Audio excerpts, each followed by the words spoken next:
Okay, today we're going to make a hay set. Got a couple of broken pieces of log here, one nice big one I'm going to anchor the traps to. I'm going to use wire. I'm going to wrap it multiple times around it, not just one strand. We'll go 4 or 5 strands around it. You can use fence staples and stuff too, but I want to be able to just cut the wire and be on my way, so that's what I'm going to use. Got some grass for cover. I'm going to put it right on the edge of the path here. I have a trail camera right there that's been photographing fox coming up in and out of this trail here. So we're going to put it right on the edge of this path here, on the edge of the corn, or maybe out further into the corn, because I've noticed that they cruise at there's a little depression there, but they cruise along the edge of the hill, or they follow the center of the path here into the woods. And there's thick woods down this way. There's a pond right here, and then thick woods up that way. So we're going to get this made up. Okay, this is the trap we're going to use today. It's a Bridger 1 3/4 offset. It's 165, I believe. I already set the pan tension and stuff on it. They're dyed but not waxed, and I left an open loop on them, so I'm going to use that to wire it to the tree. I think I'll put them both on the same side of the tree. I think I have 2 older Victor traps, and maybe I'll put those on the other side of the log. We'll see. But that's what we're going to use. Okay, we're going to wire this off here. Check the flat spot of the log.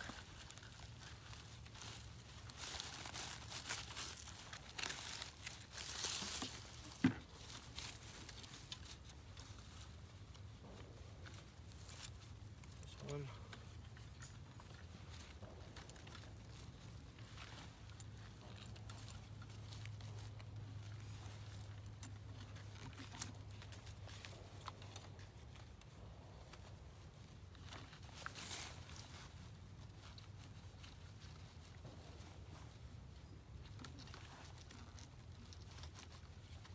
Loops.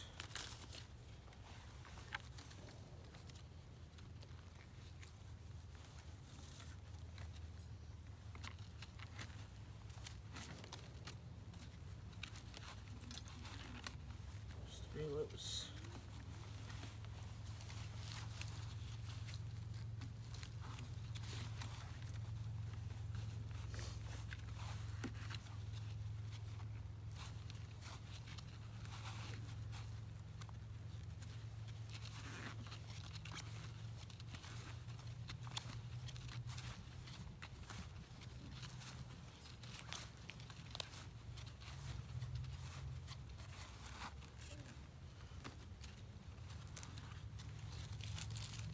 Get around one more time. I'm going to twist anchor it again.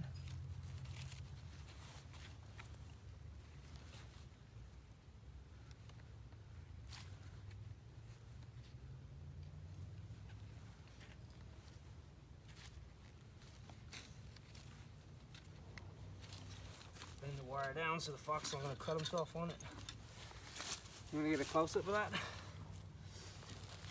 So I have 6 strands of wire going through the trap there that's going to anchor it to the tree. So he's not going to break that off. Even a coyote won't break that off. And we're going to go down another 1.5 feet or 2 foot here, and then we're going to anchor it again.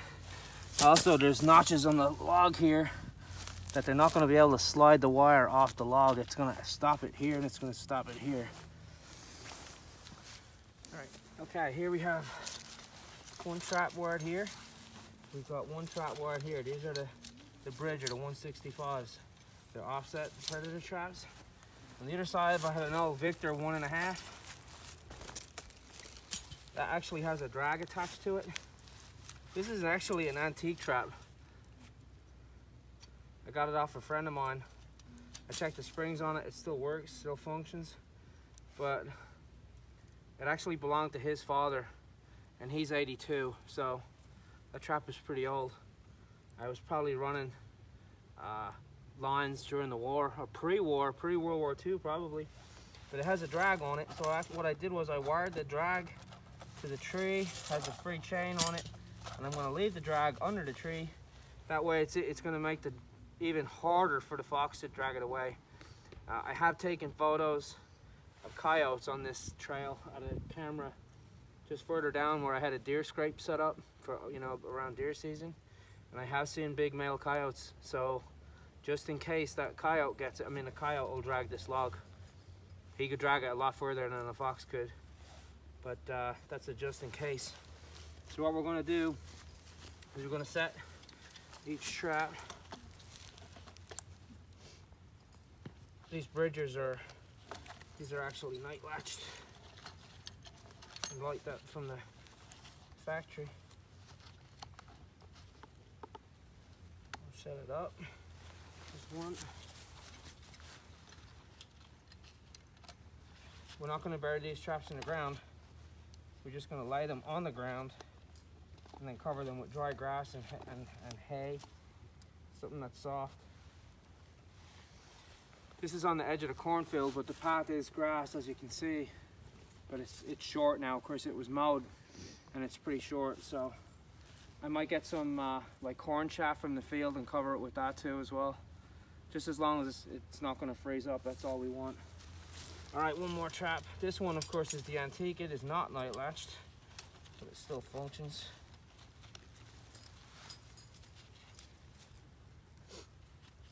The old Victor.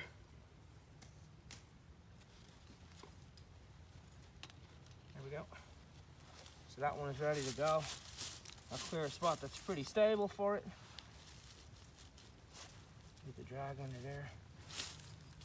Of course, I don't want anything over it. That's where he's not going to walk on it. Same here with these. We'll clear the broken corn stalks and stuff. Let's set it. There's the night latch.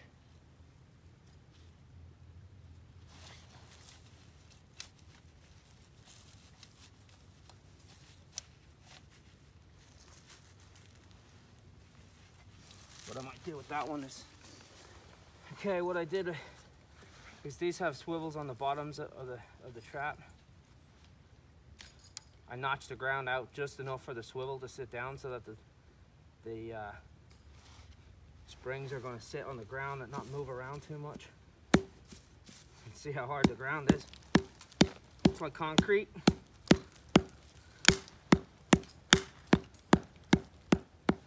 Just enough for the swivel to set down.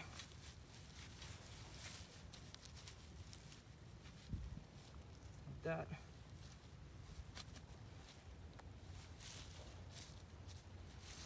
Okay, we have two traps, one here, one in the center on the back. And what we're going to do is we're going to put our bait under the tree. Okay, we're going to use bait on this one. This is an old, out-of-date, freezer-burned piece of steak. This fox is going to eat well. It's going to be his last meal. It may as well be a good one. What we're going to do is just chunk it up. Small little pieces.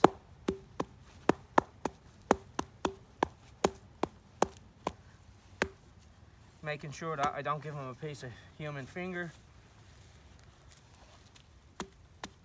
You're just going to chunk the pieces up real small. That way he's got to search for them. In the state of PA, I can't have any bait visible from the air, so I'm going to use the log to hide the bait under the log. I'm going to leave a couple of chunks out here. Most of it I'm going to put under the center of the log. Actually, I'll put a few more pieces back there. Now the idea is I want the fox to wander around, picking through the grass and the hay that I have over the top of the set. This is what I'm going to use. Actually, I also have squirrel, freezer burnt.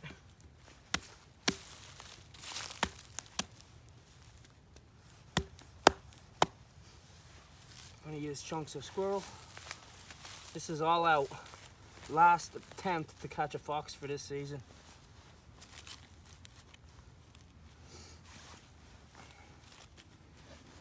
I also, here's one I prepared earlier. This is from the anal gland of a fox I caught before. So we're going to put that under the log. Plenty of attractant here. Now, to cover that bait, I'm going to use another piece of log in the front. Right, the back side here. I want to cover that drag. Okay, I just had to get a smaller piece. That would fit better. That's not going to stay under there, so I'm going to take that out.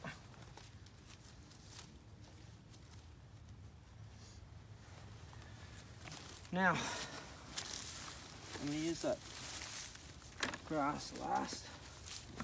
This is basically dry grass cuttings. I'm going to cover everything with the dry grass cuttings and cover my traps up with it.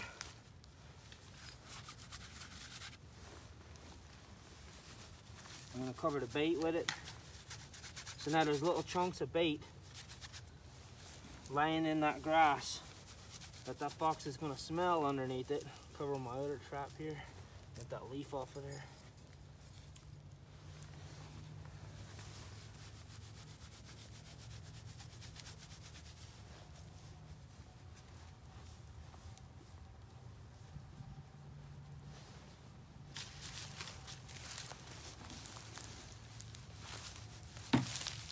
The beauty about this set is, cover my chain. The beauty about this set is, if it doesn't work or the fox has stopped using this location, I can pick this whole log up, all 3 traps up, and move it to wherever I want and reset it. So like I said, I was getting pretty consistent video here, pictures of foxes using this trail, so I'm going to blend it a little more with the grass from the area here.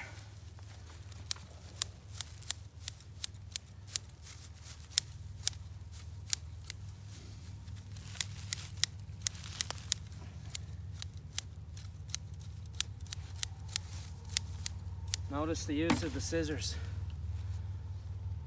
An excellent tip given by my fellow Pennsylvanian trapper, Pensiltuckey trapper, who lives just a little bit south of me here.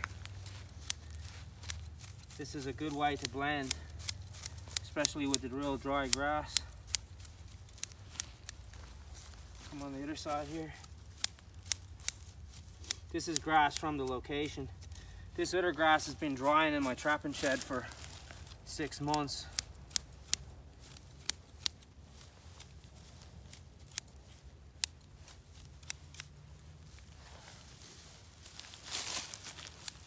Cover that wire up a little bit more.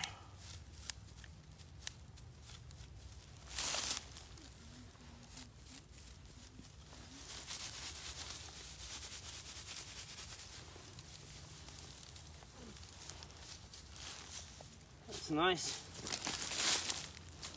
Now we're going to lure it. Okay, I'm also going to put some paste bait on this because this won't freeze. Right now we're in a freeze thaw. At nighttime it's 0, 10 degrees, 15 degrees. During the day it can get up to 40 degrees.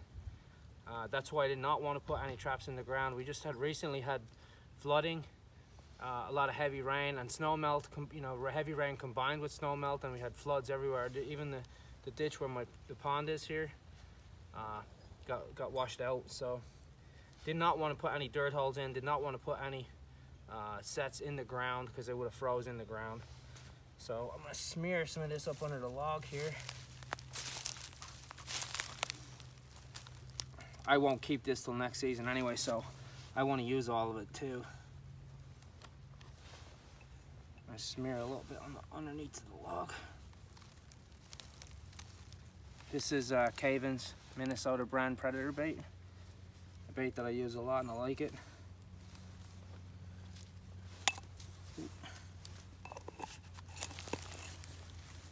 Did not get any scent on the traps. I don't want scent on the traps. There is bait in the grass in here between the traps. So I wanted the fox to be searching around in here trying to get this bait out and just stumble on that trap. Gonna put a little bit of gland lure on here, Minnesota red. This is a really good lure. We're going all out with this, all out.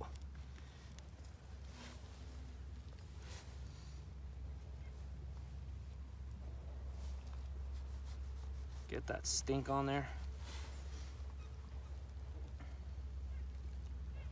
Sometimes really loud sets, you know, are going to detract animals, especially in warmer weather.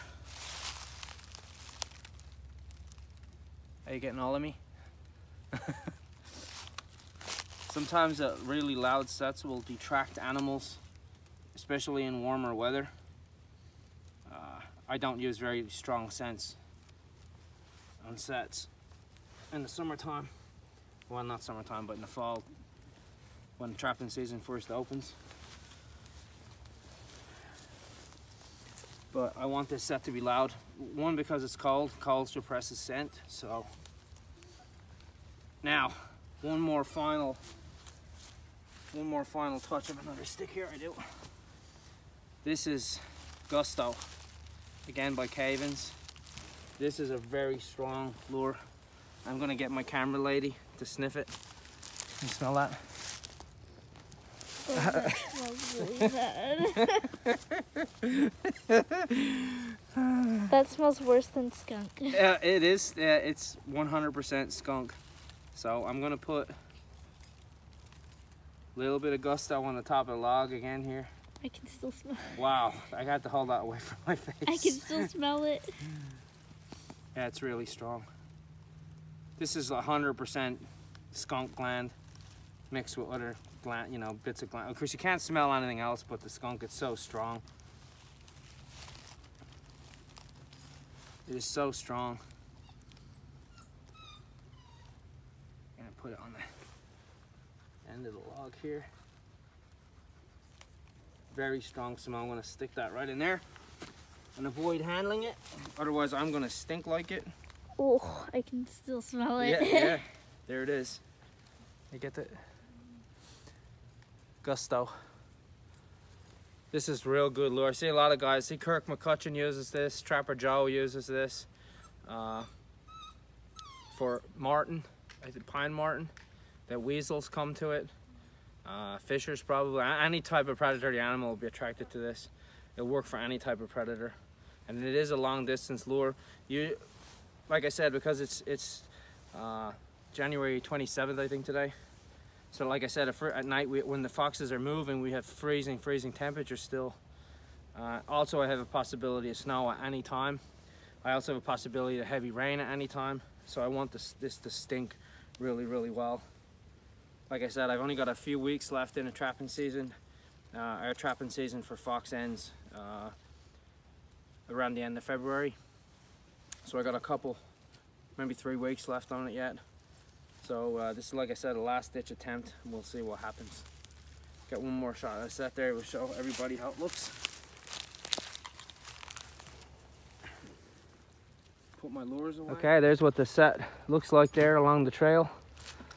My trail camera's there, so maybe I'm hoping I'll try to catch it on film. We'll see what happens. Okay, there's our hay set made. Hopefully it connects. Like I said, I have a little bit of time left. I would like to thank Pensiltuckey Trapper. He inspired me to do this set, so go over and check out his channel. Like I said, he is a neighbor of mine. He traps in further south, west of where I live. He's a little further southwest than me. But he's been doing a series of videos on the hay set, so I'm gonna give him a shout out for this. He's caught, I think, 3 foxes out of the same set. He's had it reset. So I'll give you a look at it here where it is. Like I said, if this is here for a week and I don't catch anything, I'll move it. I'll just move it around and just recover it. I'm not, like I said, digging earth anchors in. You've seen how hard the ground was, and it's been warm. This ground is frozen hard still. Like I said, we've had a lot of damage with water and flooding and ice, and it's just been horrible. But here we go. This is the last ditch for a predator catch for the year. Got to give it a go, right? Got to get out there and try it. Lure bag, incredibly interesting. Look at all the stink that's in there. Sarge, what's in the bag? What are you smelling there? We got fox urine, we got predator bait, we got gland scent, we got fox scent, coon scent. Whoa! I thought he liked that bag. Come on, Sarge. Come on. Come on. Did you get to find a stick? Did you find a stick? Ah. Come on. Well, that wasn't what I wanted to see. One of my traps is set off. You can see it right here. I don't see where anything digging. It might have been just a deer that stepped on it.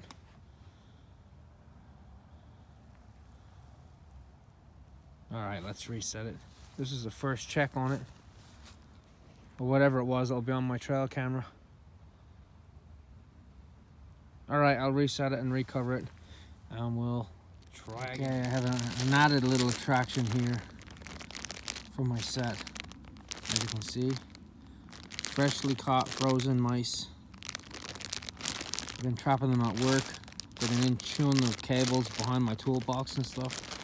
So we are gonna put some of these guys underneath the tree here. I'm pretty sure that was a deer that stood on that, because the chain was pulled straight up and he just pulled his foot out of it. There was no other disturbance around the set, like something fought it or anything like that, because all this loose grass is gonna just be all everywhere. So I reset it. Gonna put some more bait in there here. It's gonna have plenty of bait, plenty of smell. Although it is supposed to snow tonight, 2 to 3 inches of snow. So now we're gonna see if it continues to work. So we will find out. I'll come back and check it tomorrow. See what happens. Well,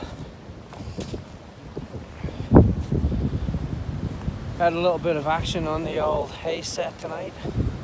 It was a non-target catch, unfortunately. It was a feral cat. It's freezing. It's got, my fingers are burning, my face is burning. It's like, it's probably -5 with the wind chill. You can see the set here where he had it all tore up. It was a farm cat, or it was probably a feral cat, because he was pretty feisty when I let him out of the set. So I'm going to recover it with some more grass and be on my way. Hopefully that'll draw some attraction here. Had a good deep pad catch on him, so the set worked. Pity it wasn't a bobcat. All right, we'll see what happens. Okay, you can probably just barely see me. I've recovered the set here, just with the dry grass clippings. I'm not gonna put any more bait down. It already stinks plenty. It stinks like cat now, so we'll see if anything else comes and visits it. Had some snow today, as you can see, and it is bitter cold.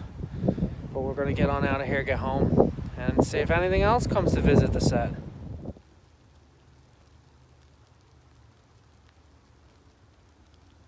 at all the deer out here.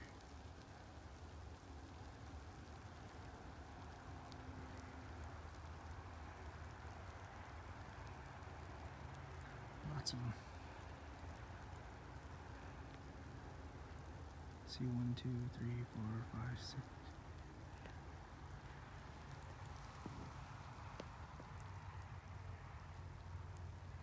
Wow, there's a lot of deer. It's a pity my light is so poor. My field down there where my set is, it's loaded with deer. I mean, it is loaded with them. I see 1, 2, 3, 4, 5, 6, 7, 8. Isn't that funny?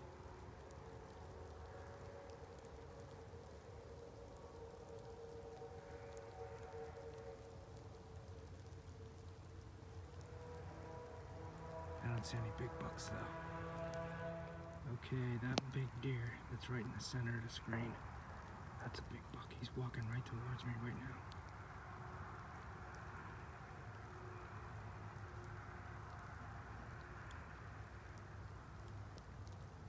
There he is. That's a big buck. It's a big 8-point.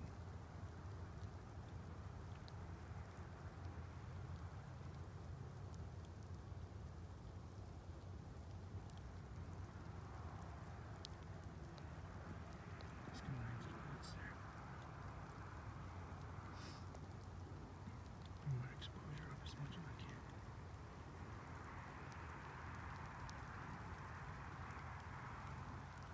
Well, that was another eventful night checking this hay set. Had no catches tonight, but I seen a giant buck in the field. Seen a bunch of deer, caught them on video a little bit. It's getting dark, so it's hard for me to film, but man, I seen that big 8-pointer. Looked like the one that I almost had a shot at in the gun season. Same type of brack, big freaking mainframe 8. He was a beauty. Well, now I know who to be looking for next year, because he was a dandy. He was in the field. There was two big herds of deer. There was some down in the woods that I couldn't see. I seen them walk out on the opposite side of the tree split, and then the other deer moved down onto the neighbor's property. Ooh, there must have been 25 to 30 deer. Lots of them. But man, that buck was a beauty. You probably couldn't see his antlers on the video, but you could see when I filmed, he was a slightly off center to the right, and he was the largest deer that was in the field, because the rest of them I think were all does. There might have been a couple of little young spike bucks, but he was a dandy. He was a beauty. Nice big wide rack, nice and high tines on it. Yeah, he was a nice one. I'll be looking for him.